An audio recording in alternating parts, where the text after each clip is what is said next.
qu'elle ne comprenait pas. Comme tu es grande. Montez. Oui, vas-y, monte.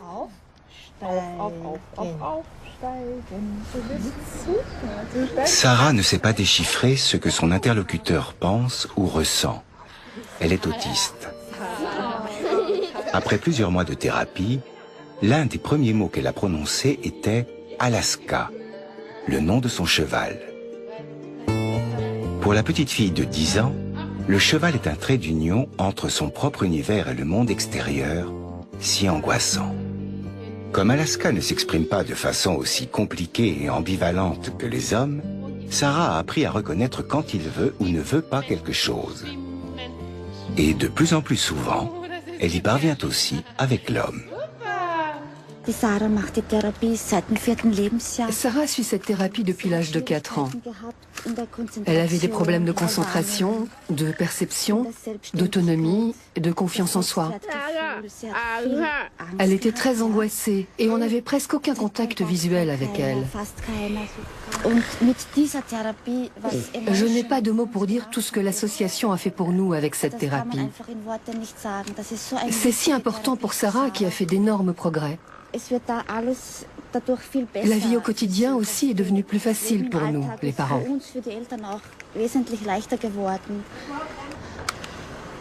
Dans le cadre d'une étude allemande, des enfants autistes ont été suivis pendant plusieurs années. Un groupe a travaillé avec des thérapies classiques, l'autre avec l'équithérapie. Dans ce dernier, on a constaté une nette amélioration de la perception et de la motricité, mais aussi du contact avec autrui et de la communication. Des domaines très difficiles pour les autistes. Malheureusement, le nombre de cas étudiés était insuffisant pour avoir une validité scientifique. Samuel souffre d'une forme particulière d'autisme, le syndrome d'Asperger.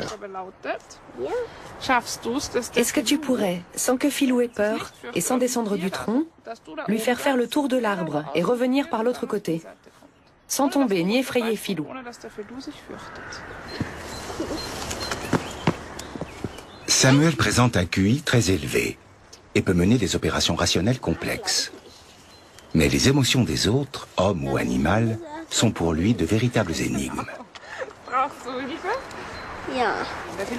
Si tu ne lui dis pas quoi faire, Philou ne va faire que des bêtises. Se frotter à l'arbre, partir d'un côté, de l'autre, manger. J'y arrive pas. Si, tu peux le faire. Allez, on se lève. Mon objectif, c'est qu'il arrive à mieux percevoir les intentions des autres, en l'occurrence celle de Philou. Que veut-il faire et comment l'exprime-t-il avant de le faire? Le problème de Samuel, c'est que si Philou veut manger de l'herbe, il ne le comprend que lorsqu'il est déjà en train de manger. Je suis là pour lui apprendre à observer. Philou baisse la tête, il regarde par terre, il remue les oreilles. Donc si je réagis immédiatement en disant « Hey, Philou, reste là », il sera plus facile de le retenir. Ce serait formidable que Samuel puisse apprendre à percevoir les choses avant qu'elles aient lieu. Parce que ça lui éviterait beaucoup de conflits, d'humiliations et d'efforts. Même si son autisme l'empêche d'avoir une vraie empathie pour les autres, Samuel peut apprendre à reconnaître leurs sentiments et à y réagir.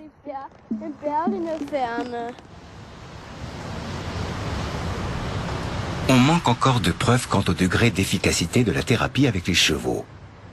Une étude multicentrique menée par le Centre hospitalier universitaire d'Aix-la-Chapelle doit permettre d'en savoir plus, du moins dans le domaine de la kinésithérapie. 120 enfants souffrant de diplégie spastique vont participer à l'étude.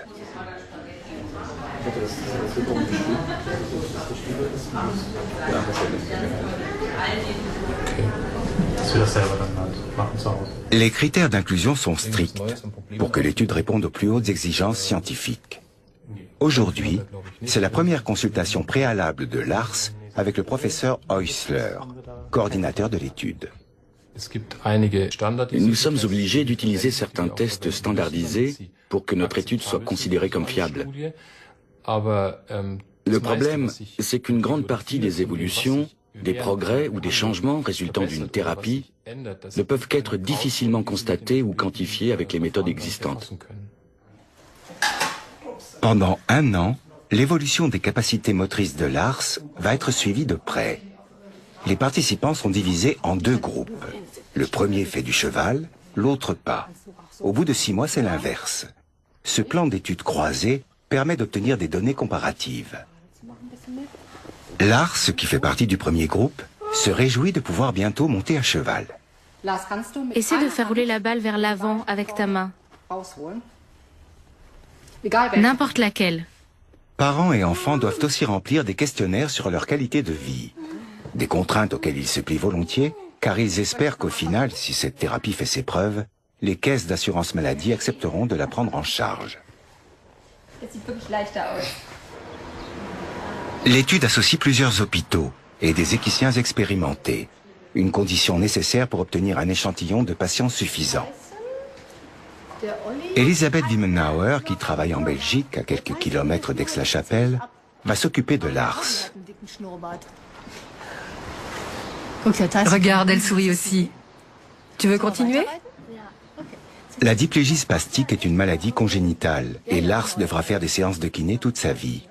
Des exercices souvent fatigants, parfois ennuyeux. Mais à cheval, il ne se rend même pas compte qu'il s'agit aussi de thérapie.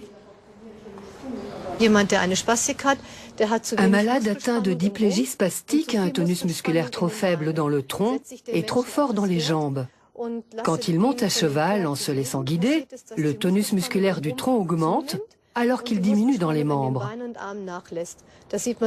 On voit nettement qu'au fil du temps, la posture des patients s'améliore, que leurs membres sont plus souples et déliés. La raison est simple. Quand le cheval marche au pas, on subit alternativement une force de poussée qui fait beaucoup travailler les abdominaux et une force inverse qui fait travailler les muscles du dos. Tous les muscles, les articulations et même le cerveau du patient sont ainsi stimulés. Un cheval marchant au pas reproduit presque le même mouvement que si le patient marchait lui-même. Au début, mes jambes étaient raides.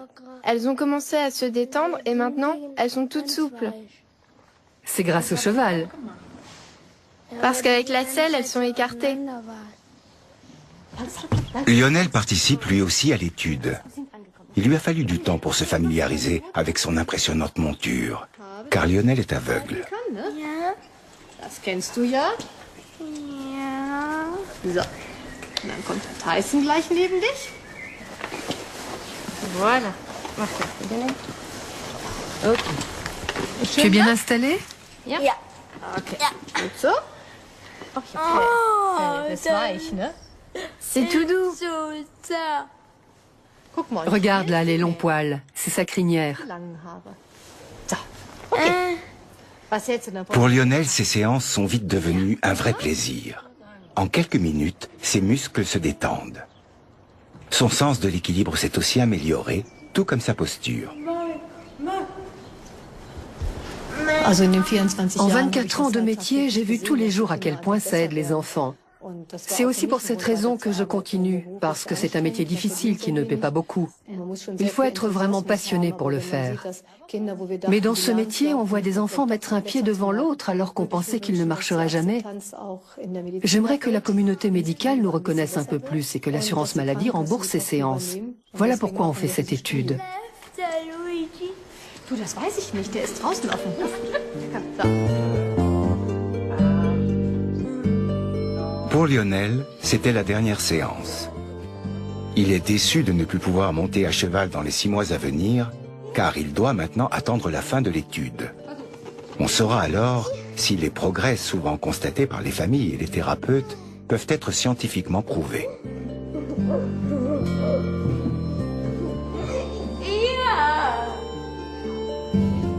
Claudia, geht mal. Jetzt zählen wir zusammen bis 10, okay? Ja.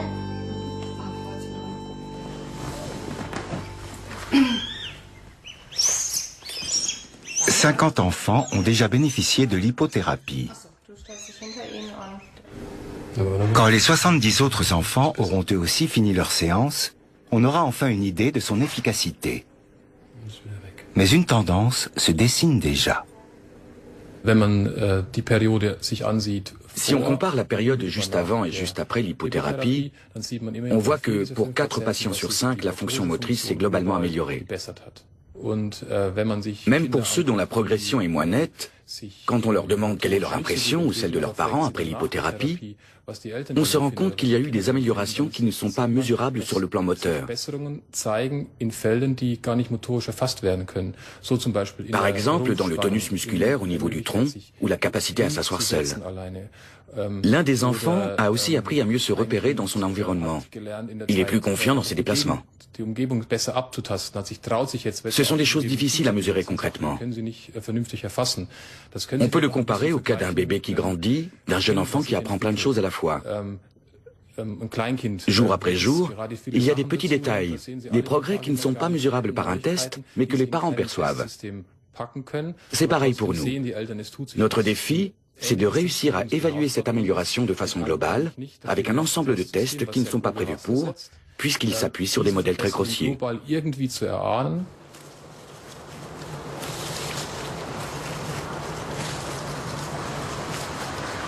Pourquoi les chevaux font-ils d'aussi bons accompagnateurs thérapeutiques? Ce sont des animaux très sociaux, qui s'efforcent toujours d'aider leurs camarades à survivre, y compris les plus faibles. Un trait de caractère qui se reflète dans leur rapport à leurs petits. Ils mettent au monde au maximum un poulain chaque année et font tout pour qu'ils vivent et grandissent.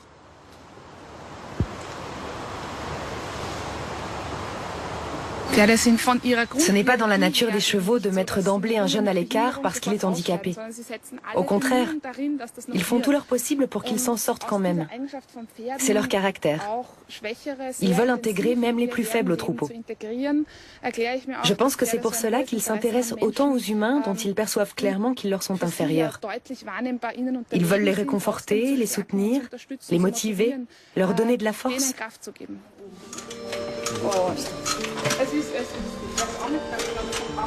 3 mois se sont écoulés depuis notre première rencontre avec Monica. Elle est très fière de nous montrer qu'elle peut à nouveau monter sur le dos d'un cheval.